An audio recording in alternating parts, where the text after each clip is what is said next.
Hello, my name is Mark Anthony DuBose Jr., and I was born July 4th, 1986. Today is a difference of a day, difference of a week, difference of a time, because I have to admit something to saying that I was wrong. And I believe that I was really wrong, seriously wrong, dead wrong, way wrong.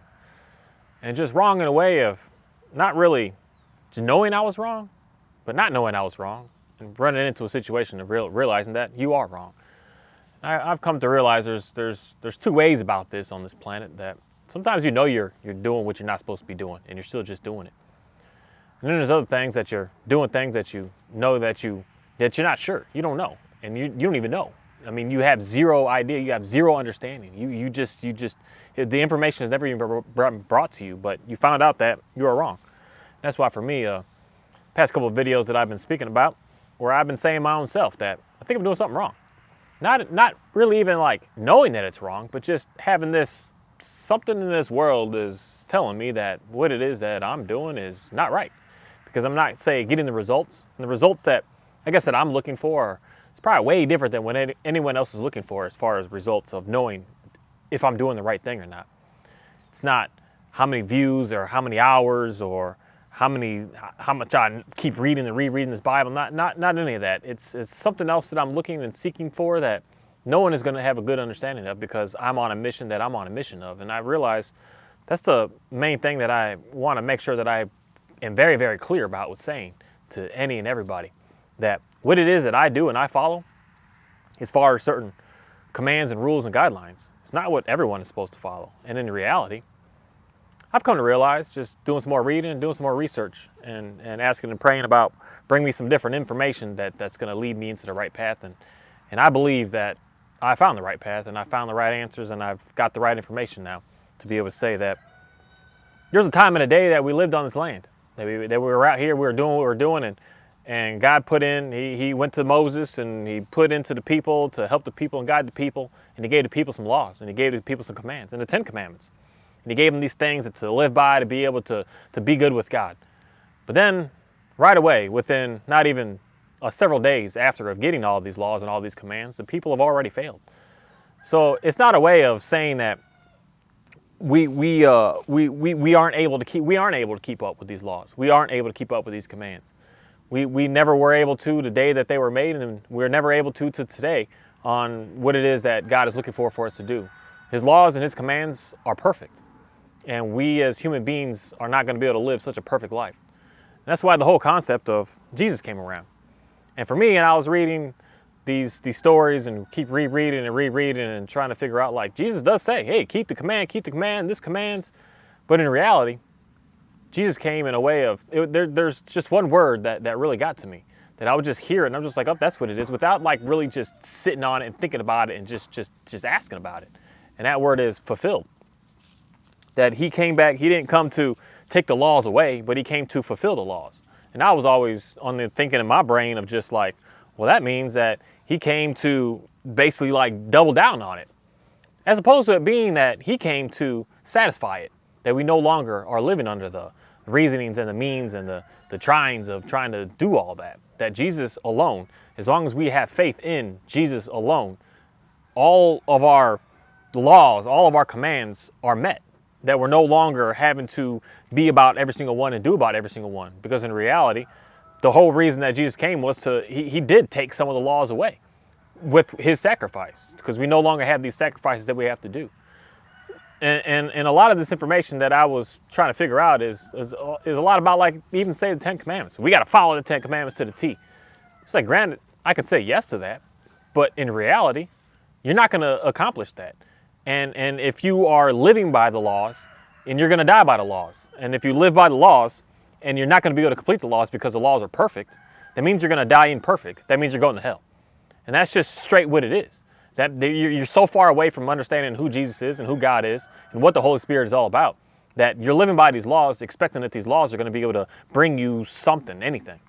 And then as much as I would read this, and Jesus talking about the commands and all, but he also talks about many times of, be very careful the people that are always talking about the laws and preaching the law. Then I catch myself and just thinking like, man, he's talking about me. I'm sitting here saying every single day there's some things that we got to do that God's requiring of us.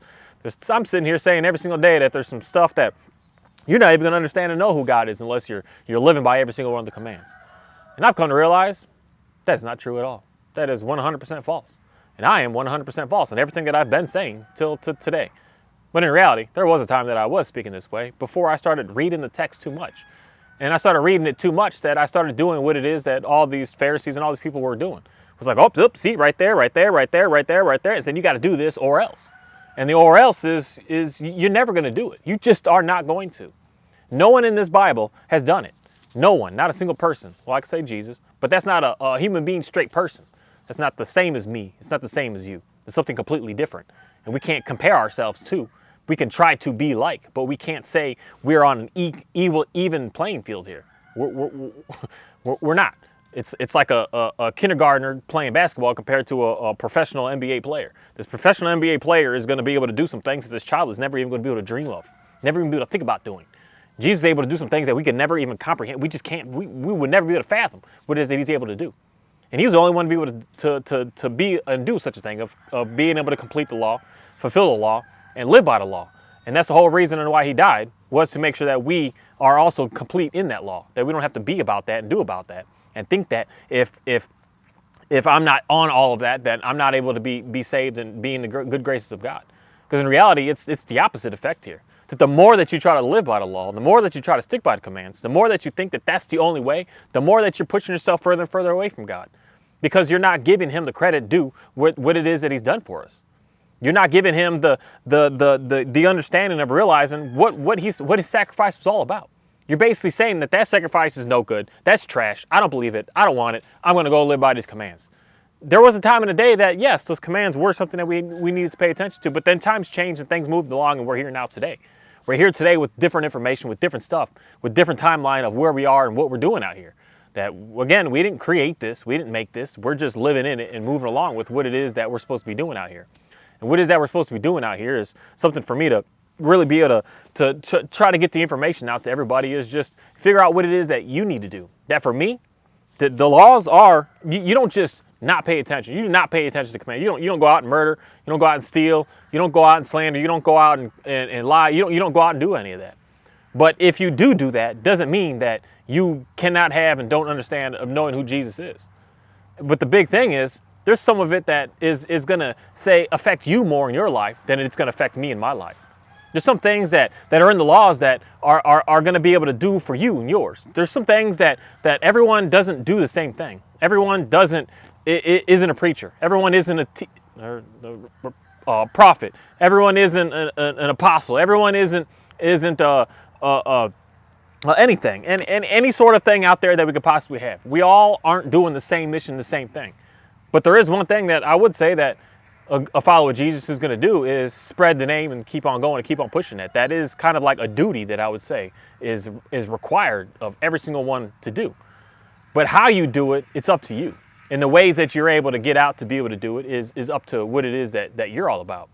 And that's something that certain rules, laws that I pay attention to in my life doesn't mean that you pay attention to in your life.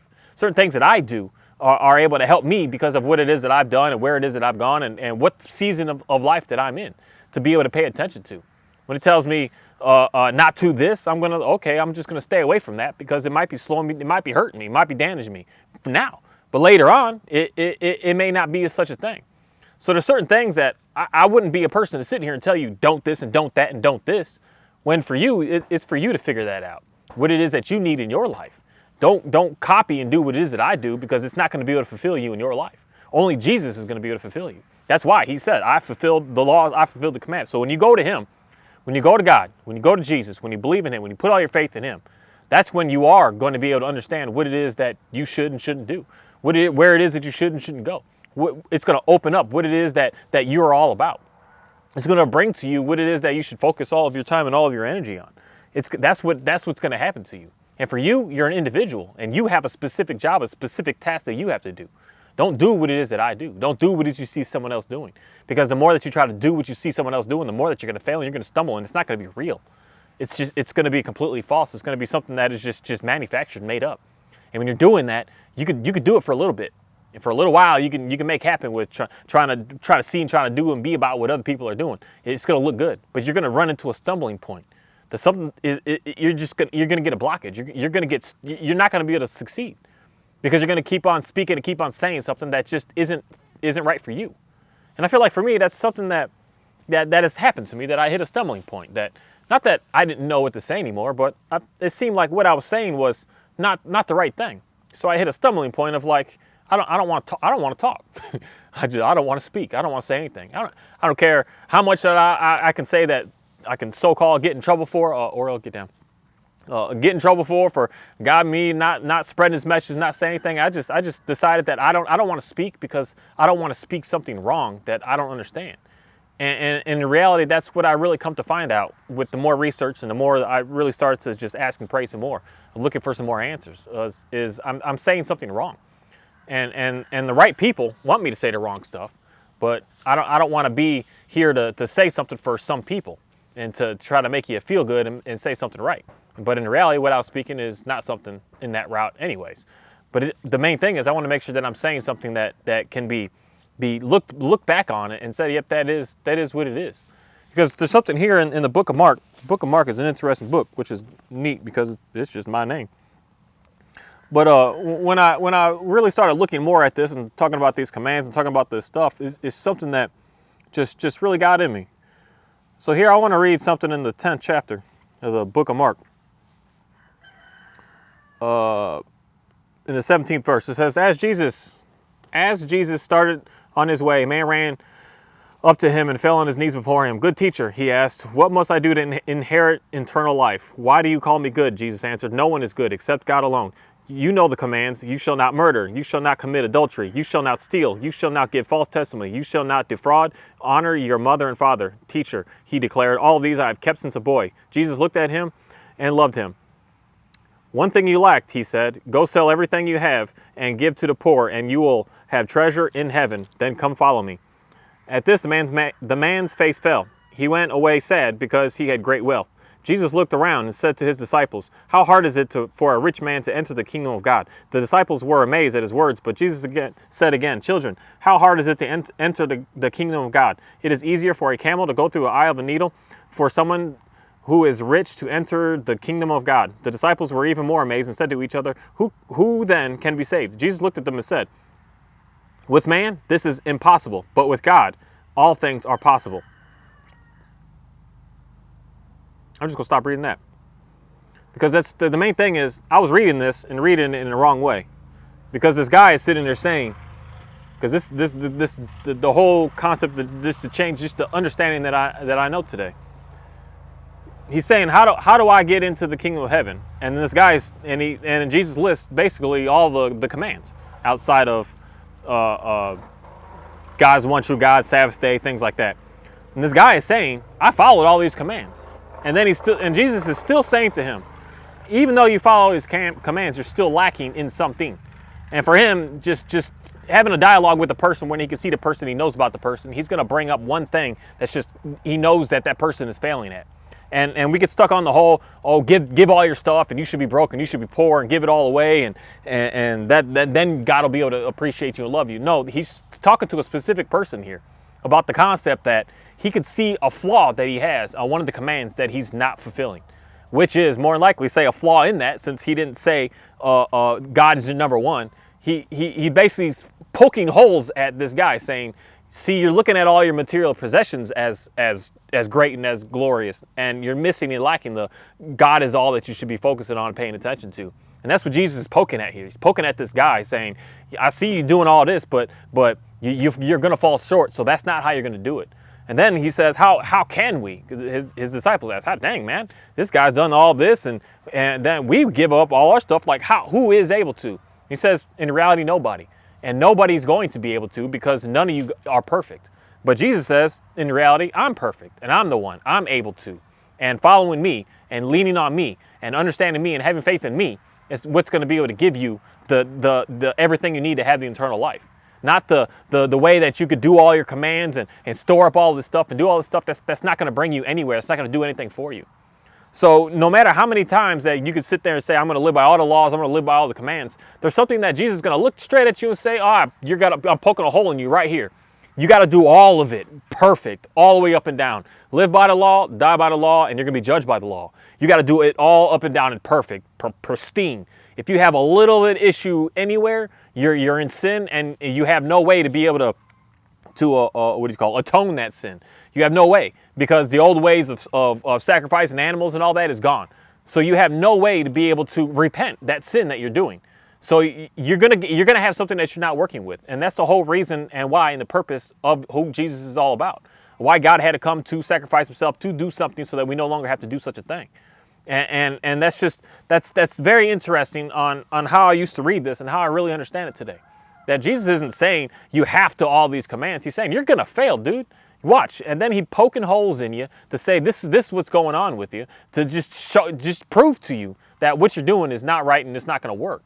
And not only saying to this guy like, hey, this isn't right, but he's saying to this guy here that there's a new. I'm here now. Now there's a new. There's a whole new covenant. There's a whole new situation. There's a whole new way of life now. Now all of that, it doesn't matter what you do, you're not going to be able to gain and get. Now you need to have faith in me. Now that's how you're going to be able to be saved, to be able to get what it is that you're looking for. Not by sticking by, I do this and I do this and I do this and I do this right. I live by this. I got these on. I got this. There's something that a lot of guys just say today is they got their certain, I got my fringes. I got this. I got that. I got this. And Jesus right here says, be very, very careful of these people that are out here. Where is it? Be very careful. Chapter 12 of Mark 38. As he taught, Jesus said, watch out for the teachers of the law. They like to walk around in flowing robes and be greeted with respect in the marketplaces and have the most important seats in the synagogues and the place of honor and banquets. They devour widows' houses and for show make lengthy prayers. These men will be punished most severely. And there's a lot of that I just see going on today. That these guys are all standing out there trying to show off and prove how they got every single law down packed and how they're doing it all. And in reality, Jesus is saying to us, you're a liar. He knows that you can't do it. He knows that you're not going to be able to make it happen. He knows, because no one has. No one ever in this entire Bible, of all the people that God has been bringing to us, all the prophets that he's brought these out of the land and brought them into here and done this, not a single person has been able to fulfill the law, be able to fulfill the commandments. Not a single person, not one single person. So how do you think that there's a human being today that's going to be able to do such a thing? And that's the whole point of Jesus. And that's the whole point of where we're at with today with faith instead of that works. There's faith with the understanding of knowing who Jesus is and what he's all about. And then there's works that come along with that faith, but there's not works that you do to get that faith. You have that faith, and then you could do some works to be able to do what you want to do in reality, to start to spread the message of who God is and what he's all about, what he's able to do, and what he's here for, what he's done, and what he's going to be able to continue to keep on doing. But you're not going to do work and stick by all these commands and stick by all these laws to finally have a good understanding of knowing who God is. That's something that I was saying, and I was kind of dead set on that with my thinking and my looking at it, my viewing and my reading of just this is what it is, and that's the only way it could be. And I realized, like, no, dude, you were totally wrong with all of that, totally wrong with all of it, because there's nothing that we can do to be able to be perfect with it, because it's a perfect law and they're perfect commands, and we're gonna fall short. And every time we fall short, what's gonna happen when we fall short? That we can't. I could say it like that, be in the good graces of God and being short. And that's why God made it such a simplistic way of life for us to be able to live today in reality, of being able to have Jesus. And then it just really gets me when I really go back to the whole beginning. Because when I think about Jesus, and then I think about the whole concept of Jesus with giving the Holy Spirit, so he passes away, and I'll just say straight, like, passing away makes it sound nice. But the dude was murdered, he was killed, he was savagely just destroyed. And then once he was risen and was walking around in the land, and then once he ascended and left, and then the Holy Spirit came to us. And that's why it's interesting for me, because a lot of times when I'm thinking about Jesus and I'm thinking about the Spirit, and someone's thinking about God, and people are just like, that term, the Trinity, and that can't be true, and what is this? But there's something interesting, because obviously all this was already set up in the beginning. Because when you go into Genesis talks about when he says God, he says our, and there's many a times that it's not just I, me, God, single person God. Where I've talked about this a little bit, but it really comes down to having an understanding that in the beginning, and in the same way that Jesus said it for the first reason that they were all going to pick up stones and stone him, because they were asking him, are you God? And he says, well, before Abraham, I am. And that's what God is considered. I am. I am is who God is. And then that really lets you have a good understanding of realizing that in the beginning, when it says in our image and God made them in our this and our that, there's more than one person going on here. More than one, I don't want to say person, but more than one being that's going on in existence here. There's more than one. So there's multiples here. And then later and later, we start to get more exposure to the more of God, where it's not just one thing, one essence, one singular item here. It's one item branched out into multiple items that are able to communicate to get to us, to be able to speak to us, to be able to work with us, to be able to guide us. It's not just one. And it's strictly said that way in the beginning in the beginning of the Bible, that God is explaining all of these things that are going to happen and how they're going to happen and why they're going to happen.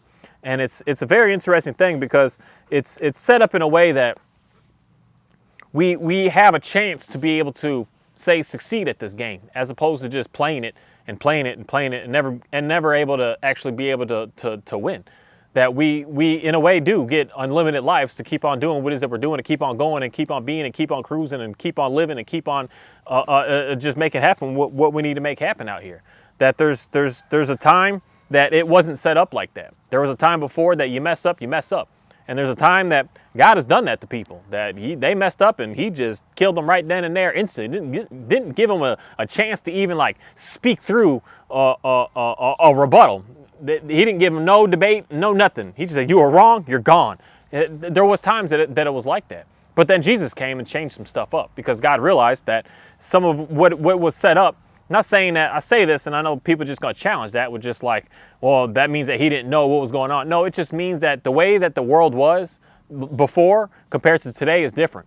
And I'm going to say that I know that for 100% fact, because when you have a slim amount of people, you only need to do things a certain way. But when you get more and more and more and more people, things start to get more and more and more complex. More and more complex to the point that just standing in line and doing certain things, it's not going to work. It's not going to happen. There's no way it's going to be able to follow through, because you have so much more now. But if there's just one or two people, it's like, hey, we can make it happen. Because in reality, when there was just one person, things are going pretty good. Things are smooth. Things were on going as it was supposed to be. As God made it, it was just going as good. And as soon as he added one more person, things got complicated. Instantly things got complicated. And then he added two more people, and then instantly things got even more complicated. So when there's four people out here with Adam and Eve and their two sons, Cain and Abel, there's instant problems to the point of murder, to death, instantly, which is four people.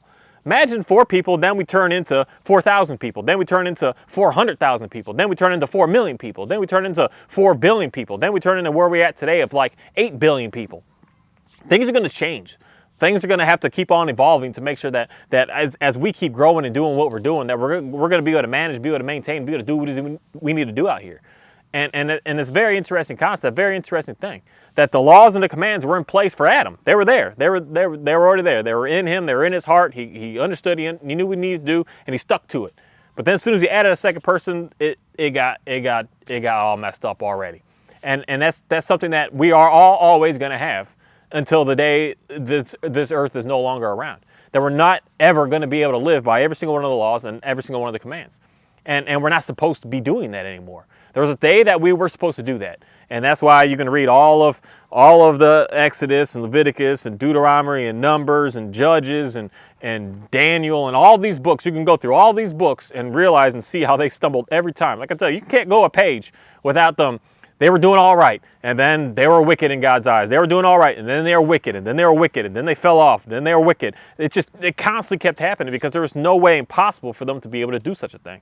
They were not able in any sort of way to be able to fulfill all the commands and all the laws. They always fell short every single time.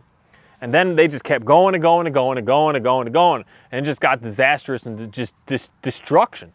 And then there came a point of Jesus. And then there came a point of change. Then there came a point of him being able to come so that we no longer have to sacrifice these animals that really didn't do anything for us. It just gave us like a reset button for a little bit. or a little bit of a reset. Now I need to go sacrifice this animal. Another reset. Now I need to go sacrifice another animal. And it never was good enough.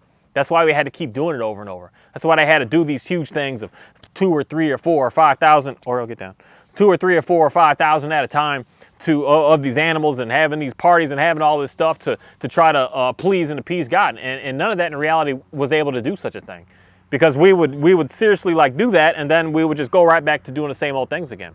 And that's where Jesus came in to be able to change that. We live by a completely different standard today. And that different standard today is not trying to perfect and live by the law. We need to live by the faith of understanding that God gave us grace, gave us understanding, gave us life, is giving us a chance, is giving us a redo every instant of our life in reality, to be able to be out here, be able to do what we need to do. And it's something that, for me, I just am changing up and going to completely change everything that I've been saying, and completely reject my own self of what it is that I was speaking about. And that's why one thing that I'm going to say about myself that I'm greatly appreciative of is I'm definitely not no pastor. I'm not no minister. I'm not no priest. I'm not no none of that. And in reality, more and more I keep reading this book and getting a good understanding of it, I'm pretty much disqualified from being such a thing because of things that I've done in my past. And that's something for me that I can say like, woohoo, because that's a stressful thing to be about on this planet and to be able to do. But it also at the same time is something to really allow me to be able to speak in a way that's going to be able to be a little different, a little more open, a little more free, a little more just not having to dance around certain things, that I could just say what it is that I need to say. Because sometimes some people, they don't understand God because they keep on seeing these people that are just like all so, and that's the main thing, perfect looking and act perfect and speak perfect and talk right and this and that. Where it's a very interesting concept of realizing that no one on this planet is. And the more that you're even trying to say it and trying to portray it, there's a very interesting guy I've been listening to. He's like, oh, all you Christians, you guys are all hypocrites. He's like, yeah, I sure am. He's like, I sure am. I 100% am. Like, congratulations for saying that to me and letting me know that and bringing that out up front, because I'm not perfect. And I'm never going to be such a thing. And that's such an amazing way to be able to live on this planet and know this planet and be about on this planet, because since we know that we're not going to be perfect, then we're going to do everything that we can to be able to have a good existence on this life. And it's something for me that, man, there's one guy that says something that is just super, super amazing that I never even thought about. But as far as like addictions and having problems like that, he's like, most reasons we stay in these addictions, most reasons we go back, is because we go through these cycles of loops. These cycles of loops that one you do what it is that you don't want to do, but then you get this guilt, you get this shame, you get all this going on in you, and then you go back and do it again, and then you get this guilt, you get this shame, then you go back do it again, as opposed to you getting all this guilt and this shame, knowing that you're just going to mess up. Then why don't you just accept that and just move on with your life? He's like, you'd be surprised at how many addictions you'd be able to get over on just accepting that you're not perfect and stop trying to be. Because you're going to realize that you're not going to have that guilt, you're not going to have that shame. So you're going to get yourself away from that cycle. And then you're just not going to want to do and not going to want to have and not going to want to be around what it is that you used to be around. Because you're just like, I just don't care. I don't care about that anymore. And when you're not living in a world and a life where you're just not so beating yourself down so, man, oh, this is so wrong, this is so bad. You're going to be able to get through some stuff because it's not weighing you down, it's not heavy on you anymore. It's an interesting concept that I would like more people to challenge yourself with that concept of doing things that you know are not right. But at the same time, not giving yourself a free pass to just keep on doing it, but realizing that you're not perfect. So stop trying to be. And the more that you stop trying to be perfect, the more that you're going to end up being perfect in reality. Because when you're trying so hard, I don't know what this is about us as people, as human beings, but the more that you try so hard at something, the more it just doesn't work out for you. The more you're just like, I gotta get that, I want to make it happen. It just doesn't work out for you. But the more that you just look at it, I just don't care. There's so much that I can say. That's probably one of my number one things that I say when I help anybody and work with people with some dogs. Stop caring so much. If he's jumping all on you, stop caring. Don't even focus on it. Who cares? Let him jump on you and walk by and don't even act like the dog is even there. Your dog is barking too much, who cares? Bark, dude. Do what the heck you do. I'm going this way. I'm not even gonna say no. I'm not gonna tell you stop. I'm not gonna tell you shut up. I'm going this way. And you'd be really surprised at how fast things just disappear out of your life. Really fast on how stuff just stops. And I've done this on my own stuff, and this is why I know it works. Especially one of my dogs back there. He used to just bark at everything. He was savage in that kennel. He would just be screaming and anything that walked by, anything around. If he knew I was out here, knew another dog was here, he would just scream. And I would always be, oh no, oh this, oh that. I would always be over there doing that. I would have one of my collars on him. I'll give him a stem, say, oh no, stop that. But you know what made him stop? I just don't care anymore. I don't care, dude, you bark, do what you do. I'm not gonna feed into that at all anymore. And that seriously does work. It lets a lot of the drive go.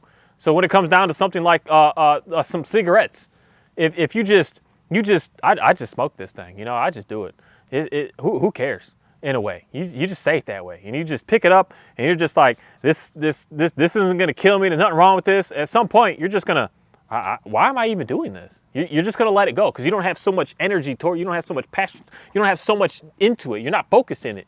You're like, oh my God, I need it. No, just whatever. If I don't have it, I don't have it. If I have it, I have it. And just leave your day like that. You realize you're out in your pack. You're just like, oh shucks, I don't have any. I don't have any, and move on with your day. Don't like, I don't have. Oh my God. No, just I don't have it. I don't have it. I have it. I have it. The moment that you just start focusing so much in it is the moment that you're just going to stay in it. You can't get out of it, and you're going to need it even more. You're going to need it way more. Same with anything and everything that works with. I just have applied that heavily with working with dogs, and I've seen that successful with a whole lot of people. A whole lot of people with something that simple. Just don't pay any attention to it. If you don't want them doing something, just 100% ignore it. Don't even focus on it. Don't give it no energy. Don't pay any attention to it. Just leave it alone and watch how it just disappears. And it pretty much almost 100% of the time just disappears. It just does.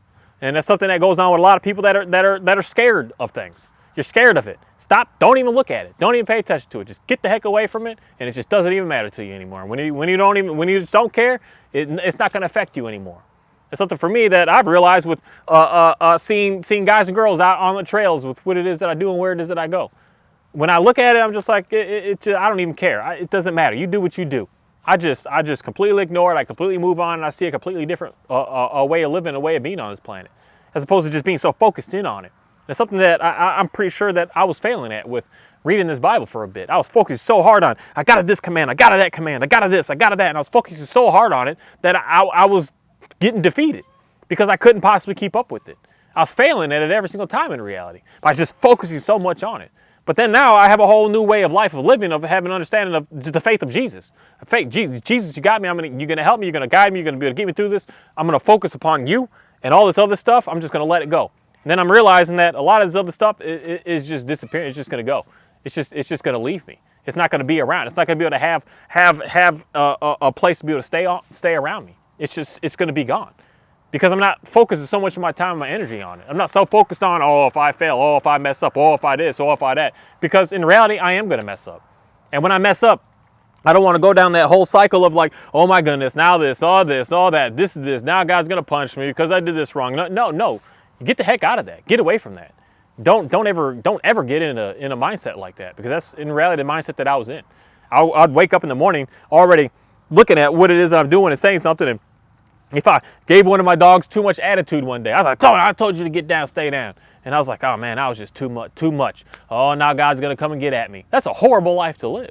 We don't have to live a life like that because we have Jesus. I got faith in him to be able to guide me, to be able to give me what it is that I need. That if I mess up, I'm like, I'm sorry. You know, let me move forward. I need and in reality, the best way of saying it is I need another chance. And I used to think like, well, that's just like too easy. But then I'm like, man, why would God make it complicated? Because the whole concept of us even just getting to him, accepting his calling of saying, God, I believe you, I trust you, and I want you, that's already hard. That's hard. So past that, why would it be more complicated? When you start to understand him, you start to have faith in him, you start to believe in him. That's where for me it's just like, oh, this is in reality pretty simple. It's pretty simple to live a life, to be able to please God by have faith in him, to be able to allow him to be able to move me to where it is that I need to go next, and just not trying to rely upon my own self that I'm going to be able to do it. And that's where I know for me, my own self, that I was failing. I was relying on myself of how much good, say, works I could do and how much of the law I can stick by.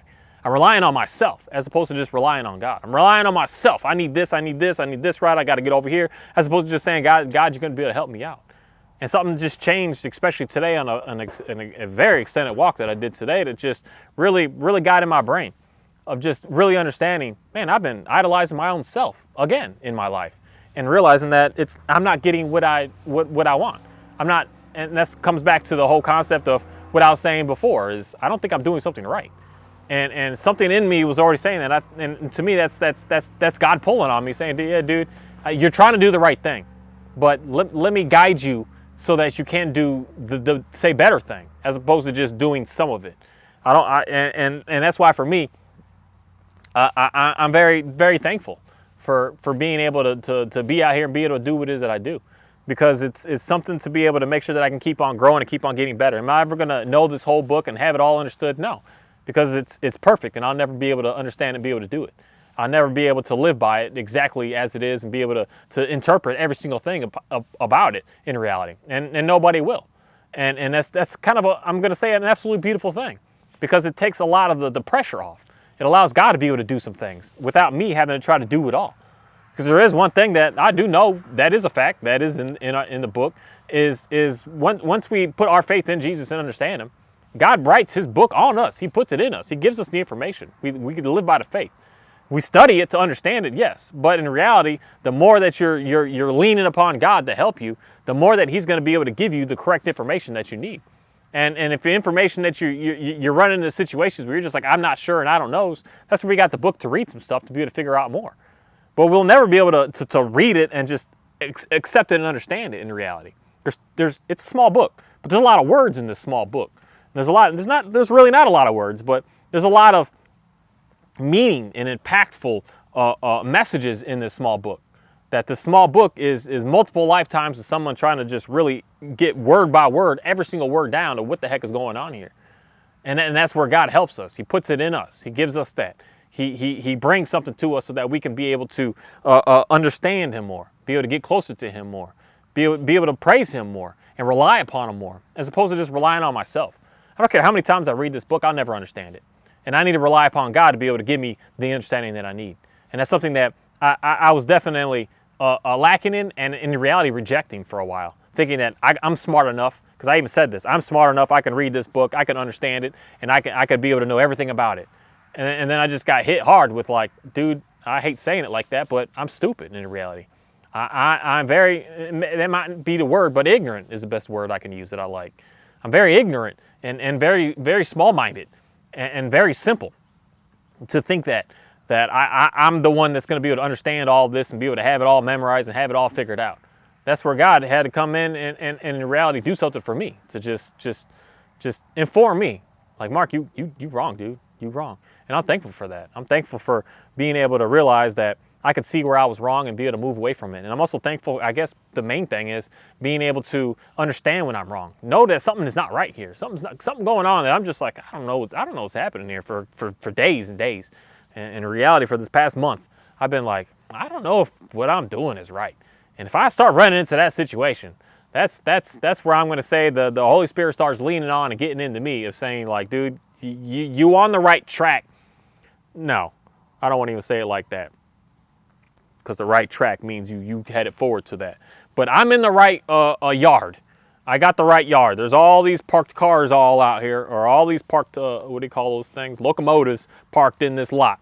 They're all in this lot. They're all in the yard. You're in the yard. And I was like, okay, thank you. I'm in the yard at least. I'm in the right yard.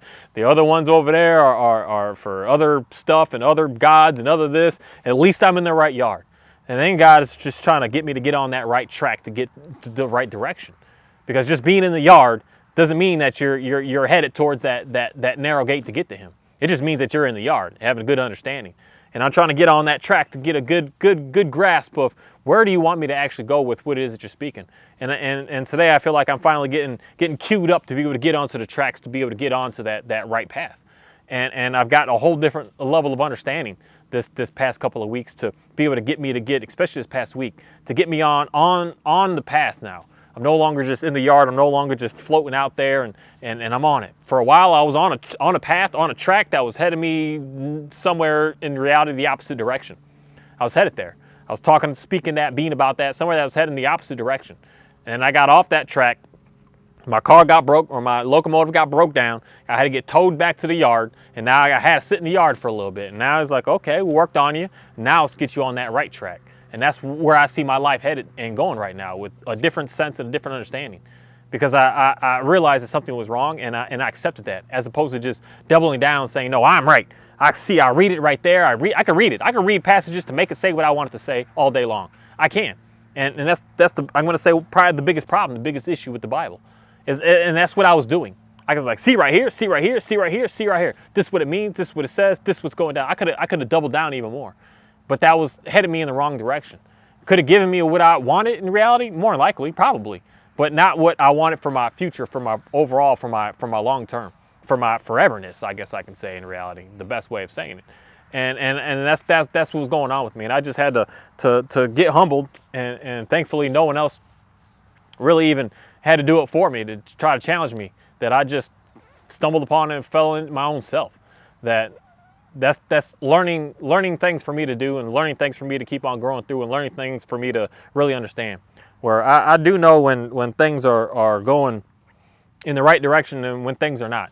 And a lot of the information that I've been seeing about and doing about is leading me to go into that right direction, to get the heck away from the wrong stuff.